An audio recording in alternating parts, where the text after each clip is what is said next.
Vamos a orar, hermanos, y pedir la dirección del Señor en este momento para poder recibir su palabra. Señor, te damos gracias porque llegamos a este momento en el que disponemos nuestro corazón para recibir tu palabra. Oramos y pedimos, Señor, que tu Santo Espíritu pueda iluminar nuestros corazones y nuestros pensamientos para poder recibir tu palabra en esta hora. En el nombre de Jesús oramos. Amén. Pueden sentarse, hermanos. Hemos leído la palabra del Señor. Lo encontramos ahí en Juan, Evangelio de Juan, y estaremos meditando en el capítulo 8. Juan, capítulo 8, versículos 31 al 38 es el pasaje del día de hoy. Y como sabemos todos, hermanos, como iglesias reformadas, en este mes de octubre celebramos el mes de la Reforma.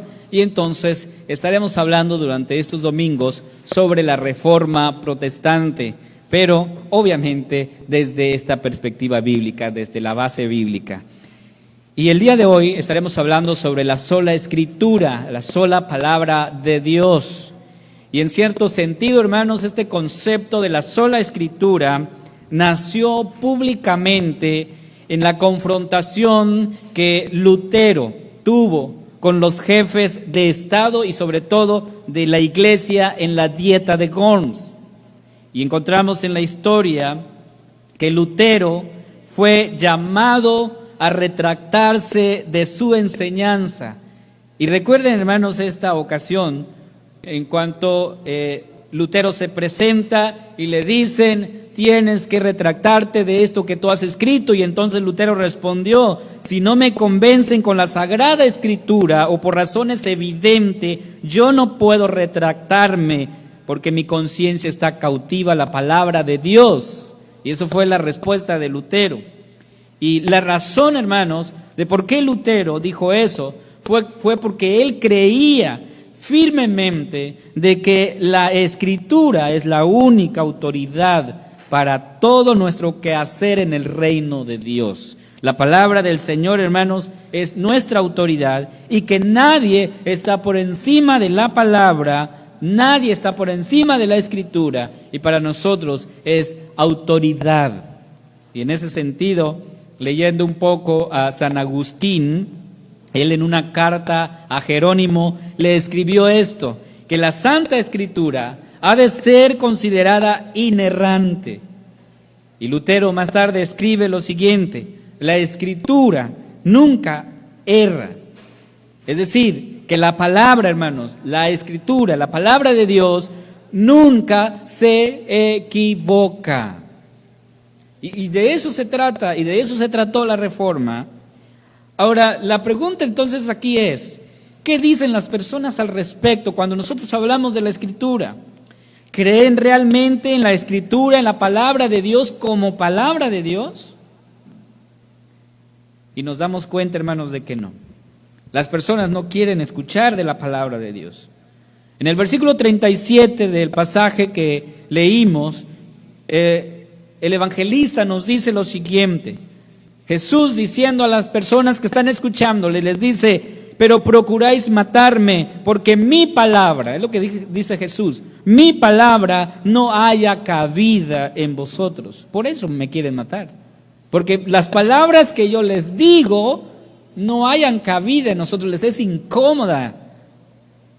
Y leyendo ese pasaje, hermanos, yo me acordé de una persona que conocí hace unos meses, y a esta persona le empecé a enviar los devocionales, y de repente recibo un mensaje y me dice: por favor, no me envíe más devocionales, cosa que yo no pedí.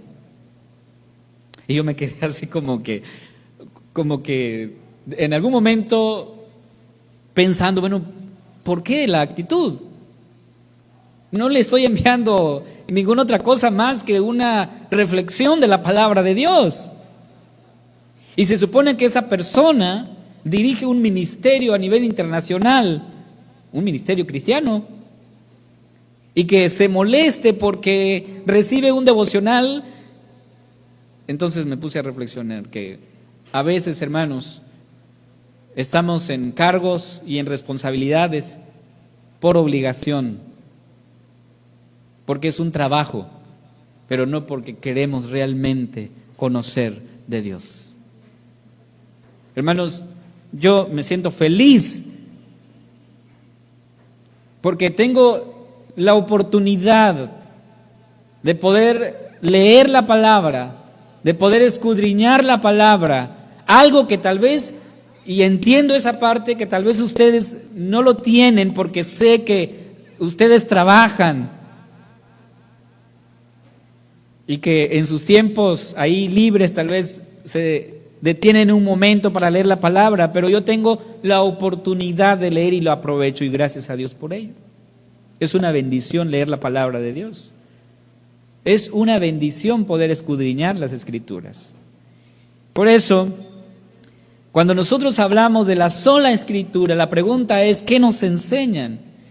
¿Qué nos enseña? ¿Qué este libro precioso, hermanos? ¿Qué nos enseña? ¿Qué me enseña a mí? Y quiero leer el versículo 31. Dice así: dijo entonces Jesús a los judíos que habían creído en él. Esa primera parte, hermanos, nos revela algo muy importante. Los judíos que habían creído en Jesús. Entonces significa, hermanos, que la Escritura me enseña a mí que solamente en Jesús hay salvación. Solamente en Él hay salvación. De hecho, hermanos, el Evangelio de Juan, desde el capítulo 1, nos presenta de cómo las personas reniegan de Jesús y no lo aceptan, y mucho menos creen en Él. Juan 1:11 dice así el escritor: a los suyos vino y los suyos no, ¿qué dice? No le recibieron. Hermanos, las personas no creían en Jesús como el enviado de Dios, como el Mesías de Dios. Y cuando Él dice, pues yo soy el Cordero de Dios que quita el pecado del mundo, ¿qué dicen las personas? No, tú no eres ese Cristo. Conocemos a tus padres. Así le dijeron a Jesús. Y también el episodio cuando Felipe va corriendo y le dice a Natanael: Natanael, hemos encontrado de aquel a quien hablaron los profetas. ¿Y cuál fue la respuesta de Natanael? Dice ahí Juan 1:46, Natanael le dijo: ¿de Nazaret puede salir algo bueno? No, no puede salir algo bueno de ahí, como dices tú que es el Cristo. De ahí no puede salir algo bueno. ¿Y recuerdan ustedes el episodio cuando Nicodemo va a buscar a Jesús? Porque él está intrigado por las cosas que se dicen de Jesús. Y entonces Jesús le dice algo muy importante, y cual me llama la atención ahí en Juan 3:11.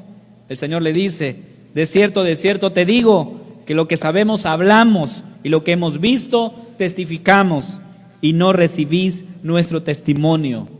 O sea, las personas no recibían el testimonio de Jesús, que Jesús es el enviado de Dios. Por eso, el Señor insiste, hermanos. El Señor insiste y le dice a Nicodemo, y le dice a las personas, y nos dice a nosotros también, en Juan 3:15, para que todo aquel que en Él cree no se pierda, mas tenga vida eterna. Necesitamos creer en Jesús. Y es lo que Jesús le dice a Nicodemo. ¿Y qué significa creer en Jesús, hermanos? ¿Cuáles son los beneficios de creer en Él? Dice el pasaje de Juan 3:36. El que cree en el Hijo tiene que vida eterna. Pero el que rehúsa creer en el Hijo no verá la vida, sino que la ira de Dios está sobre él. Cuando nosotros creemos en Jesús, el resultado es vida eterna. Hermanos, sin embargo, cuando nosotros leemos el Evangelio de Juan, a mí me sorprendía cuando estaba leyendo desde el capítulo 1, el capítulo 2, capítulo 3, y continuar leyendo y encontrar que las personas no creían en Jesús, y de los que creían lo hacían, amados hermanos, por beneficio. ¿Sí? Vean, Juan 4:48. Entonces Jesús le dijo: si no viereis señales y prodigios, no creeréis. Entonces Jesús se vio en la necesidad de hacer milagros. ¿Por qué, hermanos? Porque la gente no creía en Él. Y es ahí donde Jesús confronta la incredulidad de ellos y les habla duramente. En Juan 6:64 el Señor dice: pero hay algunos de vosotros que no creen. Porque Jesús sabía desde el principio quiénes eran los que no creían y quién le había de entregar. En ese sentido, mis amados hermanos, cuando nosotros vemos aquí que Jesús confronta la incredulidad de las personas, encontramos algo muy importante de este texto. Algunos de vosotros no creen. Jesús sabe, hermanos, conoce quiénes creen en Él y quiénes no. Por eso, ¿qué nos enseñan las Escrituras, hermanos? ¿Qué nos enseña la palabra de Dios? Que solo en Jesús hay salvación. Pero las personas, hermanos, no creen esto. Las personas no creen en Jesús como el Salvador del mundo. La sola Escritura no solamente nos enseña, hermanos, que en Cristo hay salvación, que en Él hay salvación, sino también nos enseña que los verdaderos discípulos, los verdaderos creyentes, permanecen. Los verdaderos creyentes, hermanos, permanecen. Como dice el doctor Sproul, la perseverancia distingue a aquellos que nacen de Dios. O sea, la perseverancia distingue a aquellos que nacen de Dios. O sea, si nosotros somos verdaderos discípulos, ¿qué vamos a hacer? A permanecer. La segunda parte de este versículo 31 dice: si vosotros permaneciereis en mi palabra, seréis verdaderamente mis discípulos. Si permanecen en mi palabra, van a ser mis discípulos.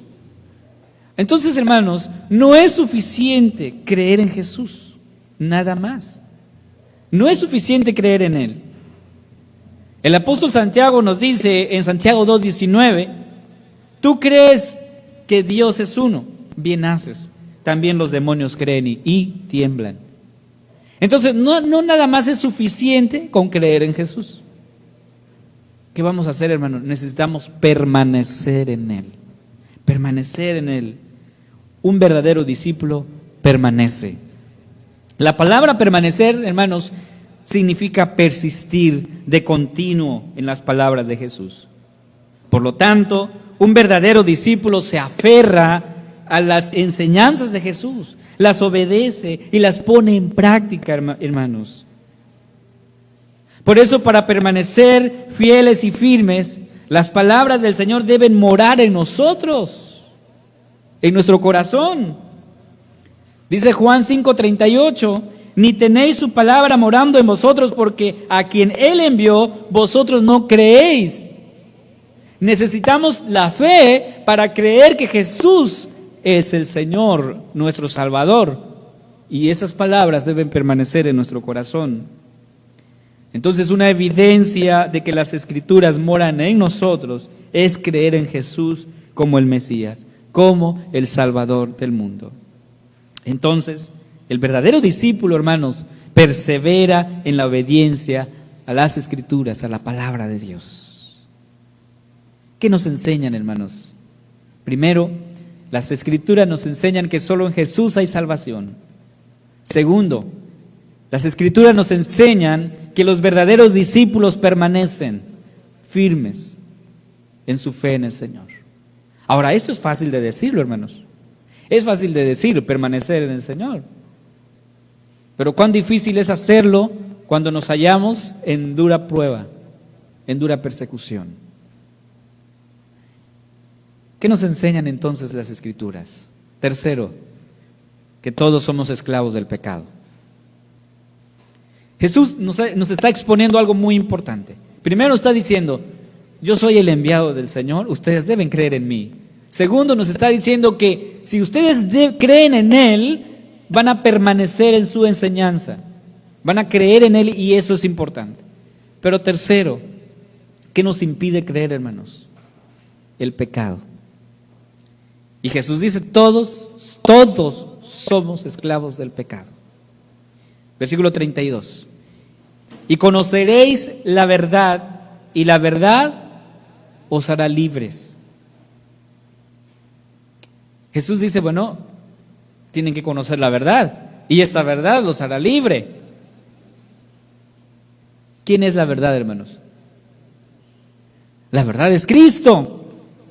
Juan 14:6 nos dice, Jesús le dijo, yo soy el camino y la verdad y la vida. Nadie viene al Padre si no es por mí. ¿Quién es la verdad? La verdad es Cristo. Y nos enseña el camino a seguir. Pero ¿cuál fue la respuesta, hermanos, de las personas? ¿Cuál fue la respuesta de los que estaban escuchando a Jesús? Negaron, ¿verdad?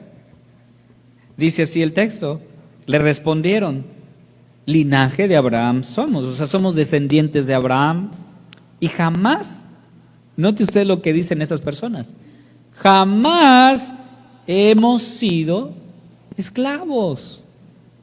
Nosotros descendemos de Abraham. ¿Cómo vienes y nos dices que somos esclavos? Jamás hemos sido esclavos de nadie. ¿Cómo dices tú? ¿Seréis libre? ¿De qué? ¿A qué te refieres? Entonces Jesús le responde y dice, de cierto os digo, que todo aquel que hace pecado, es decir, todo aquel que comete pecado, ¿qué es? Esclavo del pecado. Y entonces, hermanos, estas personas no aceptan a Jesús como el Señor, como el libertador, al grado, hermanos, de que ni sus propios discípulos ni sus hermanos creían en Jesús. Dice ahí Juan 7:5, porque ni aun sus hermanos creían en Él.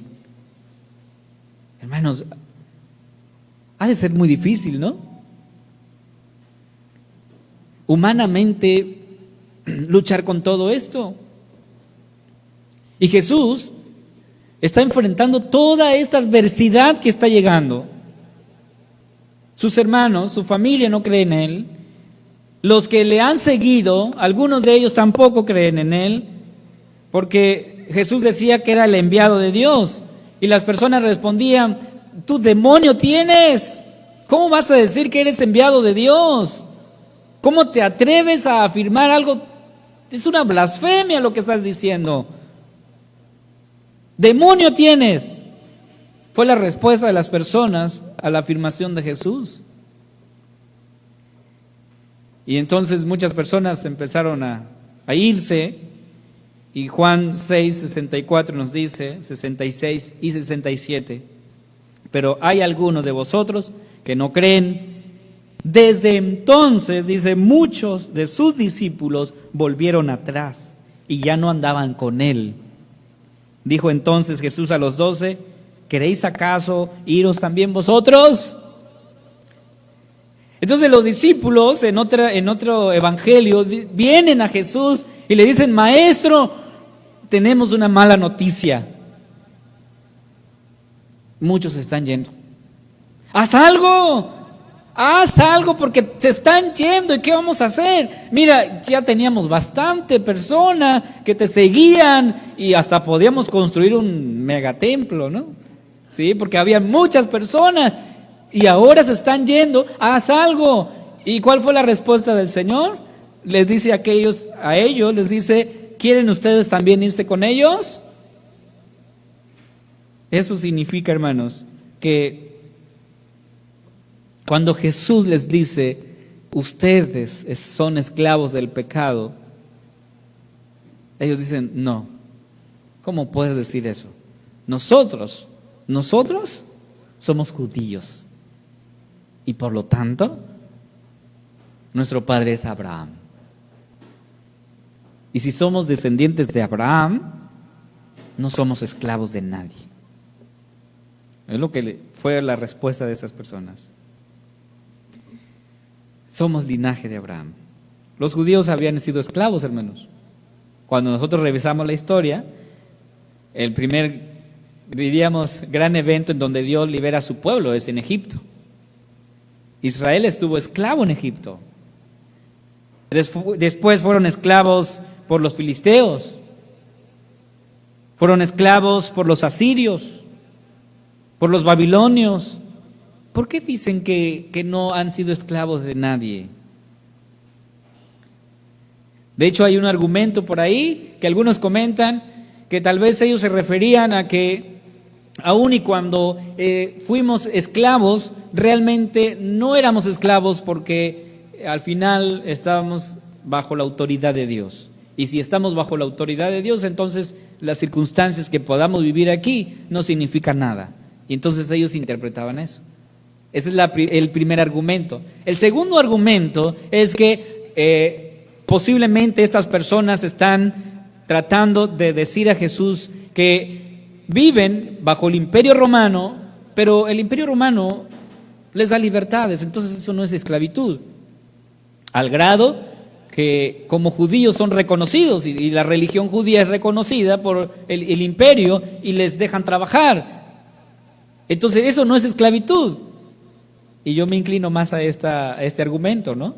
Que estas personas cuando le dicen jamás hemos sido esclavos de nadie, están diciendo eso. Que a pesar de que estamos en estas circunstancias, somos libres. Somos libres. Pero Jesús no se refería a eso, hermanos. Jesús se refiere a la esclavitud del pecado. ¿Sí?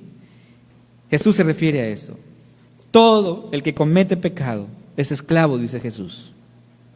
Las personas no entendieron la esclavitud en la que se encontraban. Todos somos esclavos. Ahora, hermanos, ¿hay alguien aquí que se considera no pecador?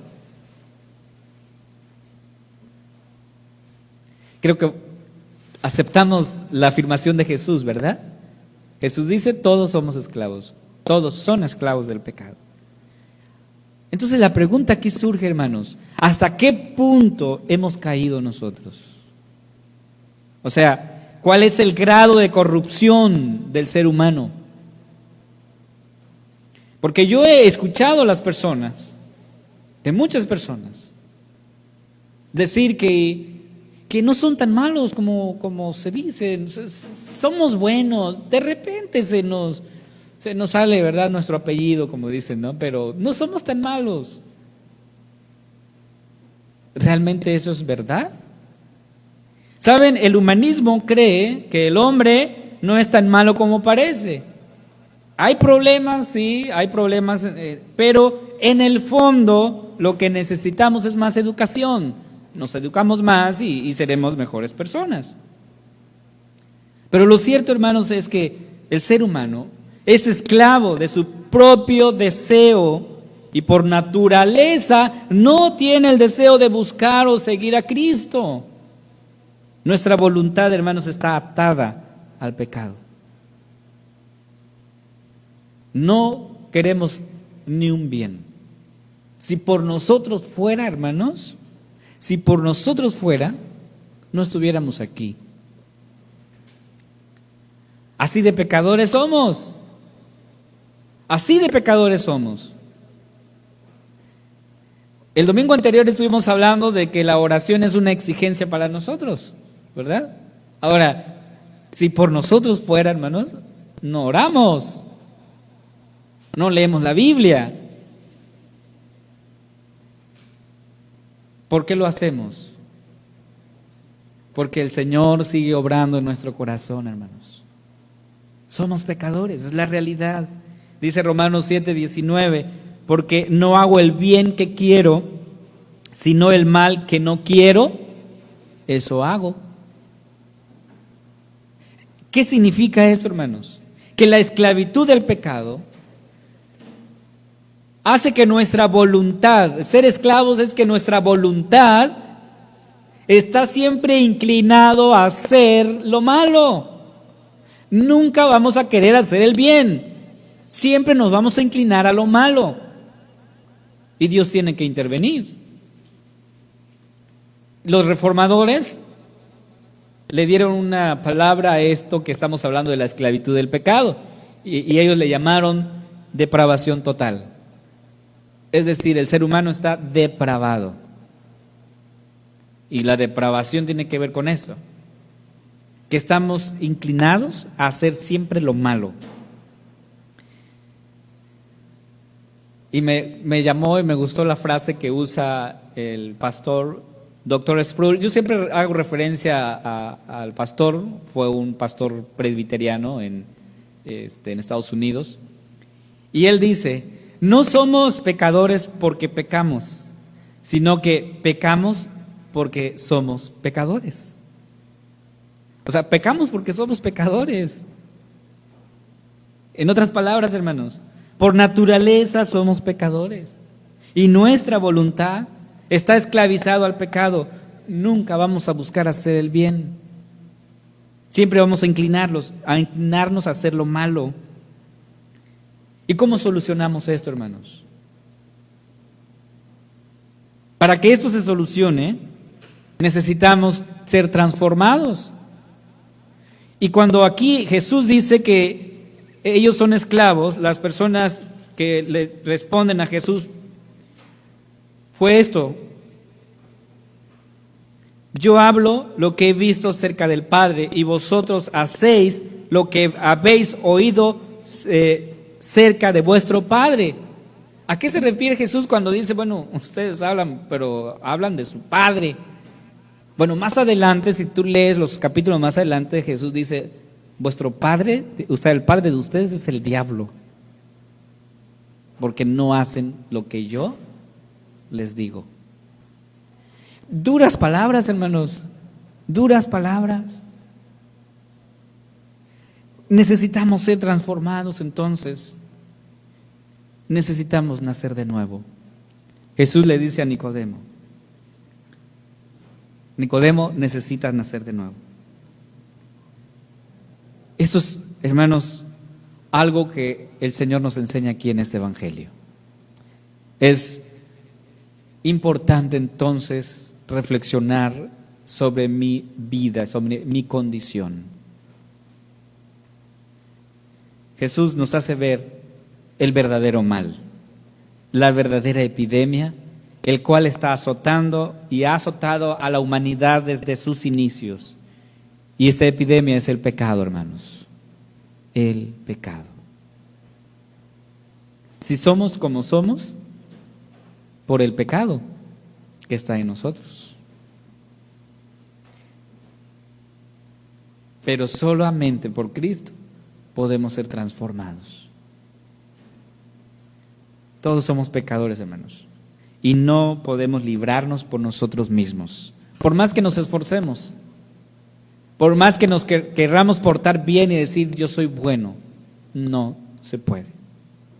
Efesios 2:1 dice, y Él os dio vida a vosotros cuando estabais muertos en vuestros delitos y pecados. Eso significa que todos están muertos en pecado. Y si estamos muertos, hermanos, no podemos hacer nada por nosotros mismos. Necesitamos la intervención de Dios. Y ¿saben? La noticia del Evangelio es que el Señor intervino. Él intervino. En Juan 3:16, un pasaje que conocemos, el Señor nos recuerda esto.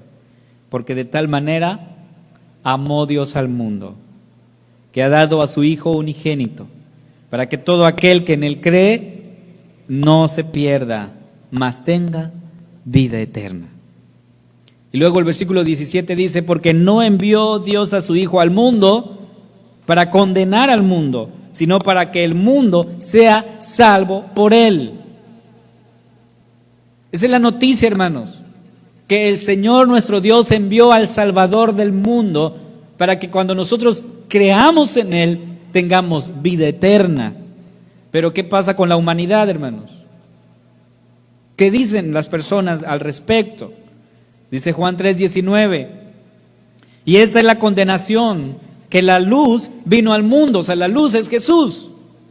Jesús vino al mundo y los hombres amaron más las tinieblas que la luz, porque sus obras eran malas. En otras palabras, porque el hombre está inclinado siempre a hacer lo malo, su voluntad está atada al pecado y necesita a Cristo. Pero ¿qué pasa con los que creen, hermanos? Dice el Señor aquí, versículo 12, Juan 1:12, mas a todos los que le recibieron, a los que creen en su nombre, les dio potestad de ser hechos hijos de Dios. Somos hijos, hermanos. Ahora, esta es la parte que tal vez no se nos ha explicado. Tú eres hijo, yo soy hijo. Estamos de acuerdo en eso, ¿verdad? Pero como hijos, nos gustan más los privilegios, ¿verdad? Nos gustan los premios. Cuando le decimos a nuestros hijos, si haces esto, te voy a dar un premio. Y ellos felices porque nos encanta, bueno, hasta a nosotros nos encanta recibir premios, ¿verdad? Ahora, hermanos, sin embargo, como hijos tenemos responsabilidades. Hay responsabilidades que nosotros debemos llevar a cabo. Y una de esas responsabilidades es velar por nuestra vida, por nuestra relación con Dios. Esa es tu responsabilidad. El apóstol Pablo dice a Timoteo, ten cuidado de ti mismo. Entonces es mi responsabilidad cuidar de mí mismo. Ahora yo te pregunto, ¿cómo estás cuidando de ti mismo? ¿Te estás cuidando? Esa es, hermanos, eso es lo que nosotros tenemos que estar haciendo. ¿Estamos nosotros como familia, como matrimonio, leyendo la palabra de Dios y orando juntos? ¿Por qué no lo hacemos, hermanos? Yo he hablado con muchas personas y agradezco la sinceridad que tienen. Y les he preguntado, ¿por qué no lees? ¿Cuál es el problema? O sea, ¿por qué no lees tu Biblia? ¿Por qué no oras a Dios? ¿Cuál es el problema? Y me responden, es que tengo pereza, o sea, no quiero hacerlo. Otras personas dicen, es que no tengo tiempo.